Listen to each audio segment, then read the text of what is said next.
Hi guys, and welcome back to the channel. Pizza here.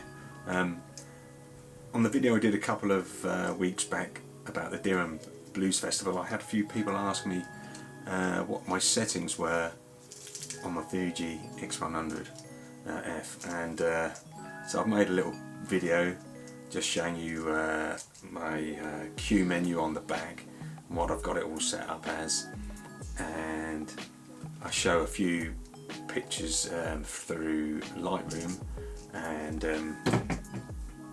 just show the ISO I was shooting at and things like that. So it might be helpful to a few people, although I do say in the video, you know, asking what settings certain pictures were made at really isn't going to make your pictures look exactly the same, because it all really depends on the situation you're in, the light, all that kind of thing. You know, there's lots of different variants of why your image might not look the same, might have more noise, might not.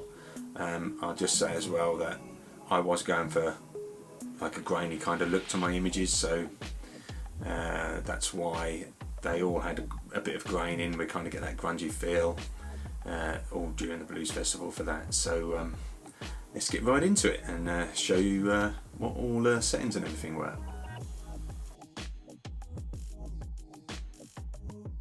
So as you can see on Lightroom here, this was Egypt. Took these pictures in a pub called the Cherry Tree, and it was quite dark, but what I was doing was taking I was kind of spot metering for everything and where the light was hitting the guys really who were playing. So even though I had a high ISO 4000 or whatever it is on there, as you can see, because I'm talking while I'm on a separate thing, so I'll just have to try and remember off my head what ISO they were, but you can see on the screen.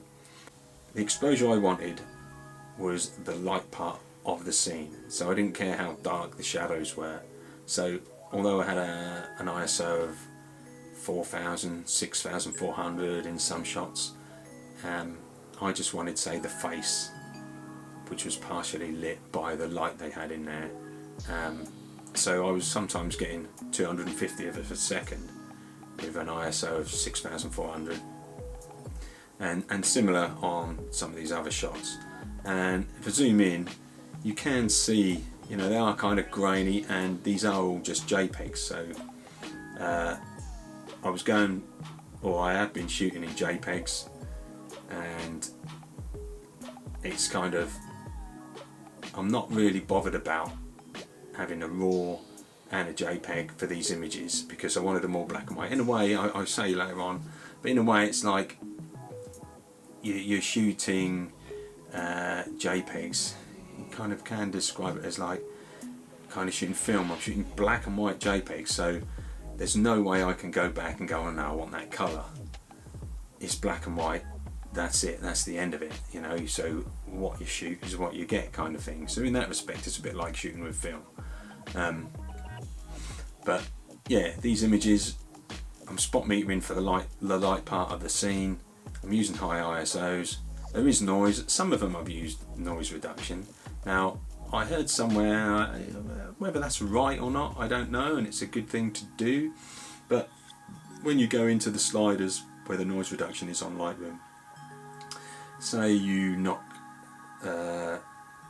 50, you move the slider up to 50 for the noise reduction, then they say you should move the sharpness to 50, and if you put the noise reduction to 40, you should put the sharpness to 60. It should always come to 100. So I've heard or seen somewhere, I don't know. So I had been trying to do that, but on some of these images I hadn't put any noise reduction, and some I've just tweaked it, as you can see, to get an idea of how much of the noise you can knock out. But overall, you know, that's what we did, and the light in a lot of the pubs was quite dark. I was looking for that.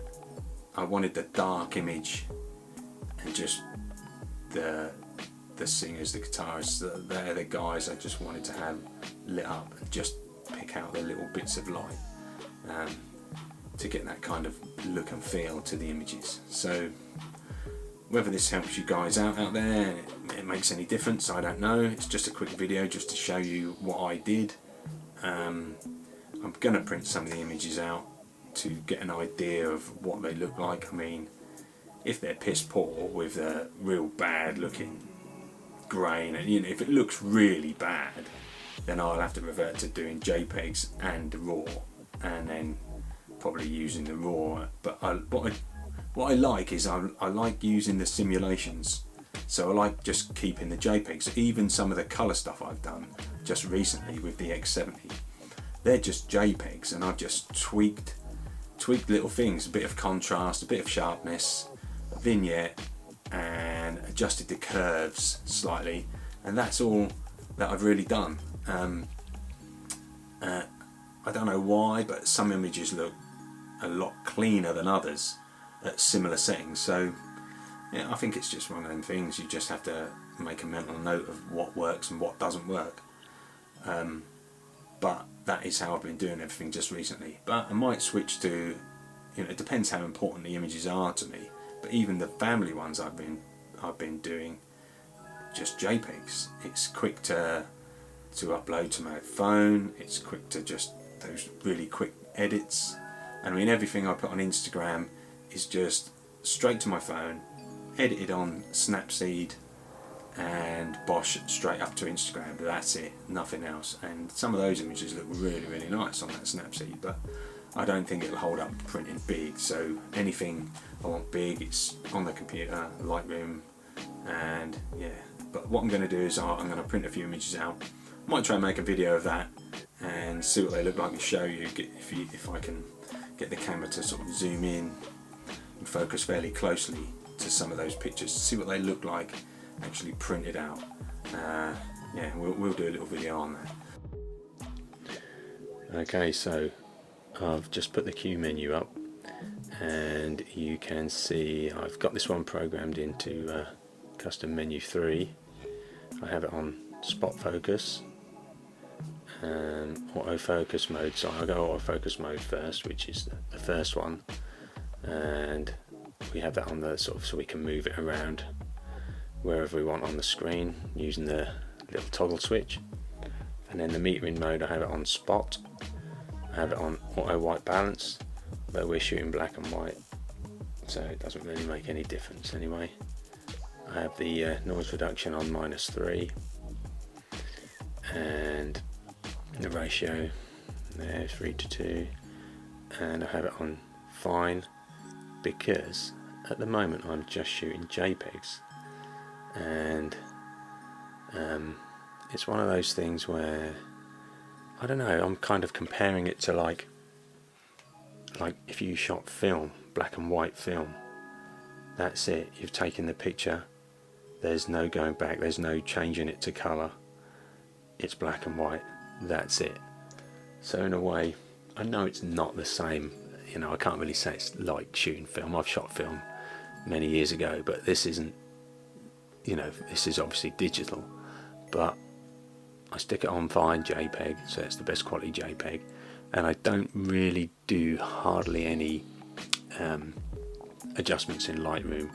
It's just a little bit of contrast, maybe darken it a little bit of vignette, a little bit of sharpening, just real minor adjustments. So that's what we're doing at the minute. But if it was a situation where I thought I might need colour images, I would shoot RAW and JPEG, and as long as the picture was black and white and I liked it, that would be it. I would use the JPEG. But if I wanted to use a colour image, I would use the RAW. I have used RAW in that before with Fuji lots of times, but I'm just kind of running through a little experiment for myself really, and just shooting JPEGs. It's quick to upload, it's quick to do everything really, and at the minute I've not really got a need for it. But what I'm going to do is print some of these images from the Blues Festival what I shot and kind of see how they look.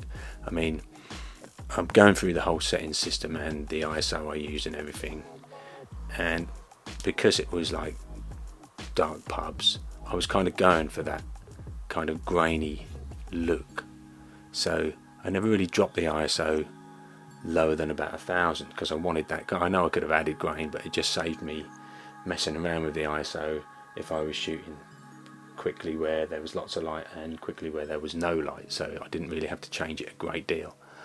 So I kind of stuck with a high ISO to get that grainy feel. I was using the Acros simulation with the red filter, and the high tones I had on -1 and the shadow tones +1. That's working out alright. I might fiddle around with that just to see what kind of difference you kind of get. I think they're quite subtle differences, I'm not too sure, having not really experimented a lot with that. I give it a +1 on the sharpening, so some images I'll look at and think I'm not going to sharpen that at all, and others I'll give, you know, a little bit in Lightroom. And that's about it really on the cameras. I mean, most of the time I'd shoot in manual, and I'd find where the light is, find where the good exposure is, and set my camera to that. And then if I needed more exposure, I'd just adjust the shutter speed. As long as I didn't really go down lower than 1/25, I think I could kind of freeze the movement, unless it was some real crazy band singer really, you know, moving around really fast. Then I may have to adjust that as well. So yeah, that's all the settings. So whether that's going to help you out or not, I don't know, because everything is different depending on the situation you're in. You can't really sort of see a picture and ask someone what settings did you use and then expect to get the same pictures as such, because, you know, the environment's going to be slightly different. It could be slightly more light, slightly less light. It's all different and all relevant, but it's kind of a base. So there was a few people who wanted to know, and that's why I've just made this quick video. So hopefully the video is helpful to you. It's just a quick one. Yeah, I'm going on holiday soon, so I'll do a few pictures of that, make a video while we're there. Yeah, street style, go to the main area, the capital, and hopefully get some nice images. There'll be plenty of sun, plenty of contrast, and people will just see me as a tourist. Oh, he's just taking pictures of all sorts of stuff, and they leave you alone. It's quite good when you're on holiday, or you're in a touristy type destination. People just assume you're some mad tourist who takes pictures of everything. So yeah, we'll be doing that, and I'll make a video of that as well. So I hope you get something from this one, and as always, stay sharp out there, boys and girls. I'll see you on the streets.